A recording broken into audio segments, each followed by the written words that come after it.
Everyone, welcome back to my YouTube channel A for achievement study with Preeti. और आज हम करने वाले हैं रिलेटेड टू एडिटर टॉपिक, है ना। ये जो रिलेटेड टू एडिटर है ना, इससे ज्यादातर जो बच्चे वो डरते हैं, क्यों? क्योंकि उन्हें समझ नहीं आता। लेकिन आज हम इसको करने वाले हैं ट्रिक और अपने 5 नंबर मुट्ठी में करने वाले हैं। तो भाई, जब भी हमने ये नाम सुना रिलेटेड टू एडिटर, मुझे ऐसा लगता है समझ नहीं आता कि आखिर में ये है क्या। तो पहले तो हमें ये जानना है कि आखिर में होता क्या है ना। अब देखिए क्या होता है, हमारा मोहल्ला ले लीजिए, आप देखोगे कि आपके आमने सामने बहुत सारी दिक्कतें हैं। रोड में पानी, रोड में गड्ढे हैं, इसी के साथ लाइट चली जाती है, मच्छर है और कूड़ा इतना ज्यादा है। अब क्या करते हैं, जब आपके मोहल्ले के लोग कंप्लेन करते हैं बाहर के व्हीकल से, तो वो लोग बात नहीं सुनते हैं। तो ऐसे में अब क्या करते हैं वो मोहल्ले वाले लोग, एडिटर, नाम क्या है एडिटर, तो क्या करते हैं एक लेटर लिखते हैं जिसमें वो अपनी समस्या बताते हैं, प्रॉब्लम बताते हैं। और जब ये प्रॉब्लम, एडिटर का काम क्या होता है, इस प्रॉब्लम को न्यूज़पेपर में छापना।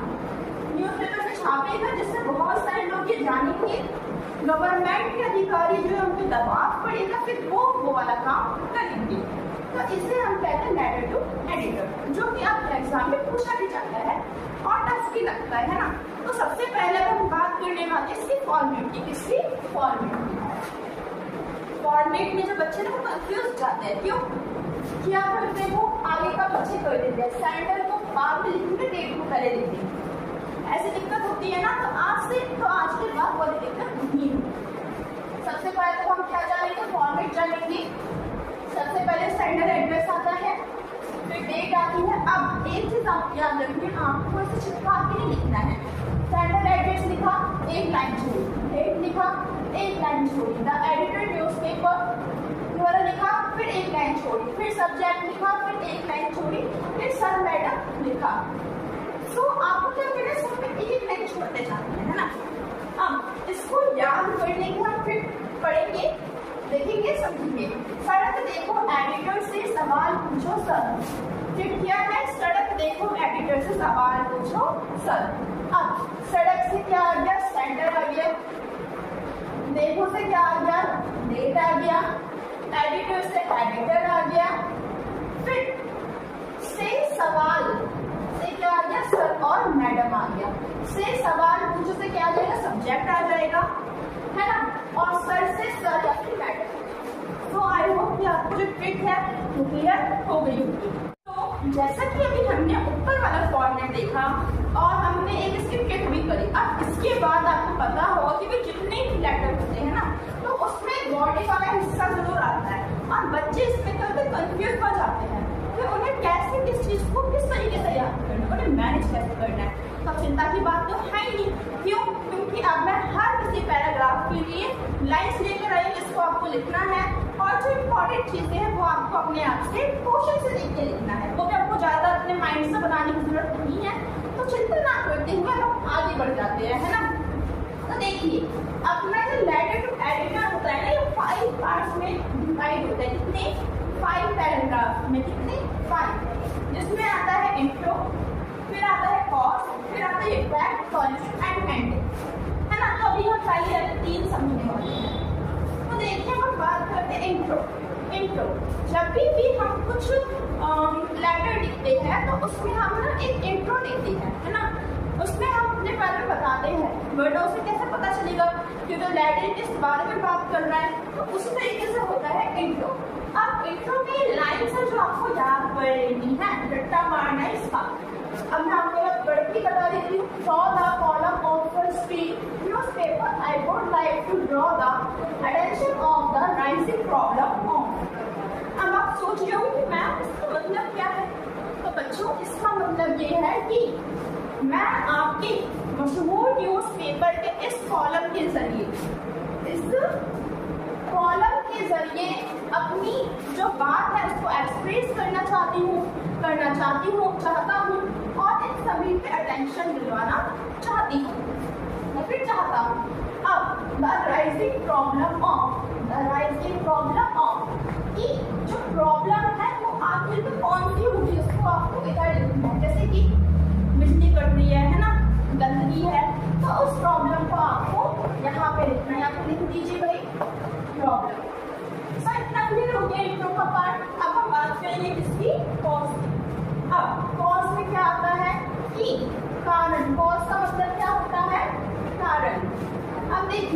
The main reason behind this is, इसका मतलब क्या है कि ये जो समस्या है, ये जो दिक्कत है, इसका जो मेन रीजन है वो क्या है। अब आपको यहाँ पे वो रीजन लिखना है, उसको आपको थोड़ा सा अपने माइंड से बना के लिखना है। The main reason behind this is में आप क्या लिखोगे, वही प्रॉब्लम डाल दोगे, प्रॉब्लम लिखनी है।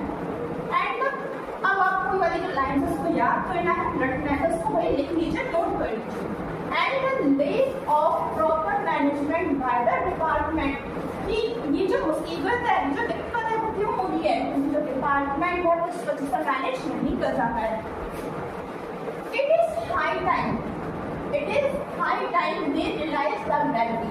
ग्रेविटी का मतलब क्या होता है, गंभीरता। क्या होता है, गंभीरता। इसको अपने क्वेश्चन आंसर में इसको लिखिए, अंडरलाइन कीजिए, नंबर 6 ऑफ द सिचुएशन। तो इतना क्लियर हो गया। अब हम बात करेंगे इफेक्ट, ये जो समस्या है इसका हमें कारण जानने की, भाई जो समस्या वो क्यों हुई। अब हम जानेंगे जो समस्या है इसका इफेक्ट क्या पड़ेगा, इससे हमारी जो डेली लाइफ है वो कैसे चेंज हुई, है ना। सो इसमें आपको कुछ लिखना है। Due to this residents are facing, अब आपको यहाँ पे इफेक्ट लिखना है। आपको 2-3-4 समस्या वो अपने आप से करा दे रही है, इसके बारे में हम डिस्कस करेंगे, उसके बारे में अभी हम डिस्कस करेंगे। It has made our daily life very difficult, कि ये जो दिक्कत है ना, ये क्या करे से बहुत इफेक्ट पड़ रही है, जिससे हमारी जो डेली लाइफ है वो क्या हो रही है, बहुत दिक्कत में आ रही है, बहुत ज़्यादा डिफिकल्टी सहनी कर देती है। देखिए अभी हमने क्या करा, इससे पहले के 3 जो पैराग्राफ से पढ़ दिया, बच्चे कितने, 2, कितने बच्चे, 2। अब आता है सॉल्यूशन, है ना।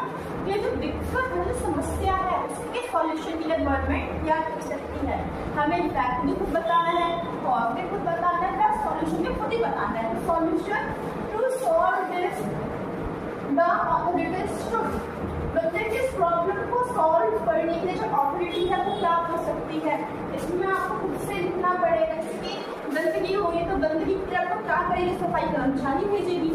इस तरीके से आपको यहाँ पे 1-2 पॉइंट लिख देने, ज़्यादा नहीं लिखना है, ठीक है, उससे सोच कर इतना तो करना पड़ता है। अब आपको यानी जो लाइन है उसे सेम लिख देना है। Also creating public awareness is very important, ठीक है। अब हम बात करते हैं एंडिंग, लास्ट पैराग्राफ, इसको हम कह देते हैं कंक्लूजन।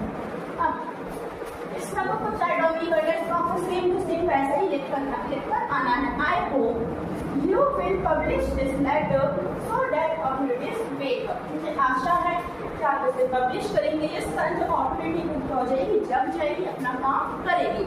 फिर योर्स ट्रूली, योर ट्रूली नहीं लिख कर आना, क्या लिख कर आना है, योर्स ट्रूली, और आपका नाम लिखे, इसके मैंने लिखा प्रीति। सो इतना क्लियर हो गया। अब हम इसका एक एग्जाम्पल लेंगे और देखेंगे कि इन पैराग्राफ का कैसे यूज करें, आगे कि आपको कैसे इस चीज को किस तरीके से कहाँ पे मैनेज करना है ना। आपको एक जो गाइडलाइन बता दी, इसको आपको रट के बस लिखना है। कुछ ब्लैंक्स है जहाँ पे आपको अपने मन से लिखना है, कोशिश से काट के लिख देना, ज़्यादा कुछ बड़ी वाली दिक्कत है नहीं यहाँ पे। अब मैं बस आपको इस चीज को एक एग्जाम्पल के थ्रू समझाना चाहती हूँ, है ना, इसके थ्रू एक एग्जाम्पल के थ्रू। तो अब मेरा जो क्वेश्चन है वो क्या है कि बैड कंडीशन है आपकी यहाँ की, और आपको लेटर टू एडिटर करना है, मतलब एक एडिटर को क्या करना है, लेटर लिखना है, किसके रिगार्डिंग में, बैड कंडीशंस ऑफ रोड। तो इस तरीके से अब सबसे पहले क्या करना है, सेंडर एड्रेस, क्या लिखना है, सेंडर एड्रेस, है ना। सेंडर एड्रेस मतलब कि अपना एड्रेस। अब यहाँ पे अगर आपको नाम नहीं दिया, एड्रेस नहीं दिया, तो आप उसका ABC XYZ लिख कर आए, कुछ दिक्कत वाली बात नहीं होने वाली। फिर आपको डेट लिख दीजिए, डेट आपको इसी फॉर्म में लिखनी है, इससे आगे पीछे कुछ भी नहीं करना है।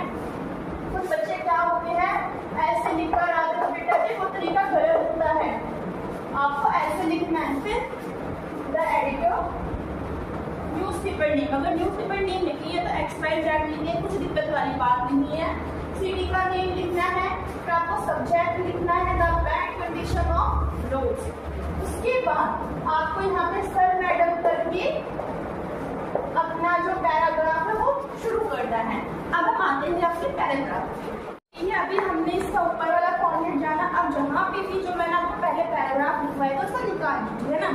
और आप देखिए कि आपको सेम लाइन्स वैसी ही मिलेंगी, बस कुछ चीज़ों का डिफरेंस मिलेगा। जहाँ पे मैंने इस तरीके से ब्रैकेट किया था, उस उधर आपको कौन कौन सी चीज़ें लिखना है वहाँ पे अब हम यहाँ वो समझने वाले हैं। सबसे पहले तो ये अपनी प्रॉब्लम है, इससे आपको कुछ भी नहीं दिखेगा अपने आंसर में। फिर आपको यहाँ पे एक ही कारण लिखना है। अब आप ही खुद बताइए कि जो रोड है वो आज उसमें गड्ढे हो रहे हैं या गंदी कंडीशन है, क्यों है? क्योंकि जब रोड बनते हैं तो वो अच्छे मटेरियल से नहीं बनते हैं। तो बस मैंने वही लिख दिया है, use of poor quality material. उसके बाद बाकी का सेम है। अब हम आते हैं अपने ऐसे ही दूसरे पैराग्राफ। ऐसे ही हमने पहले के 2 पैराग्राफ किए, तब वैसे ही हमें 3 पैराग्राफ और करने हैं। सेम लाइन आ जाएगी, कुछ भी डिफरेंस नहीं रहेगा। डिफरेंस इसका रहेगा, इसका रहेगा, है ना। अब जैसे पहले हमने कॉस्ट जाना था, अब ऐसे अगर रोड खराब होगी तो इसके इफेक्ट क्या होंगे कि बहुत ज़्यादा ट्रैफिक हो जाएगा, सेकंड रोड एक्सीडेंट हो जाएंगे। अब इसी तरीके से लाइनिंग जो है वो पूरी सेम है।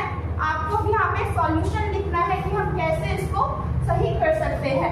तो यहाँ पे मैंने जो सॉल्यूशन है वो क्या लिखा है, रिपेयर द डैमेज रोड। जो रोड है उसको रिपेयर करना है। और सेम जो थर्ड जो पैराग्राफ है उसकी तो सेम ही है, उसमें कुछ भी चेंजेस नहीं होंगी।